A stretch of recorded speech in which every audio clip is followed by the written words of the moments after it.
కేసీఆర్ గారి మీద మోపిన ఈ చిల్లర రాజకీయాలు మానాలంట అని చెప్పేసి ఈ సందర్భంగా హెచ్చరిస్తున్నాము. ఈ ప్రభుత్వం వచ్చిన గత 18 నెలలు అయిపోతున్నా గానీ ఇప్పటి వరకు ఎలాంటిది గిటంగా ఒక 1 NP గిటంగా పని చేయలేదు.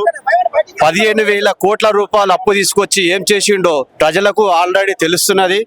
ఇలాంటి దొంగ ప్రభుత్వాన్ని ఈ ప్రపంచంలో ఎక్కడా లేదని చెప్పేసి ప్రతి ఒక్క మీడియా ద్వారా అందరికీ ప్రజలకు పోవాలని చెప్పేసి తెలియజేస్తున్నాను. షాద్నగర్ నియోజకవర్గంలో కూడా అంజయ్య యాదవ్ గారు చేసిన 10 సంవత్సరాల డెవలప్మెంటే ఉన్నది కానీ ఇప్పటి వరకు 1 రూపాయి కూడా ఆయన డెవలప్మెంట్ చేయలేడు. చటాన్పల్లి గేట్ అని చెప్పిర్రు, మొన్న ఏదో తూతూ మంత్రంగానే చేసిర్రు, అది ఇప్పటి వరకు ఎలాంటిది గిటంగా పని చేయలేరు. ఇవాళ కేసీఆర్ గారి మీద మోపిన ఈ నిందని బరాబరి ప్రజలు బుద్ధి చెప్తారు, రేవంత్ రెడ్డి గారికి బరాబరి బుద్ధి చెప్తారని ఈ మీడియా ద్వారా నేను హెచ్చరిస్తున్నాను. ఈ ప్రభుత్వం వచ్చిన గత 18 నెలలు అయిపోతున్నా గానీ ఇప్పటి వరకు ఎలాంటిది గిటంగా ఒక 1 NP గిటంగా పని చేయలేదు.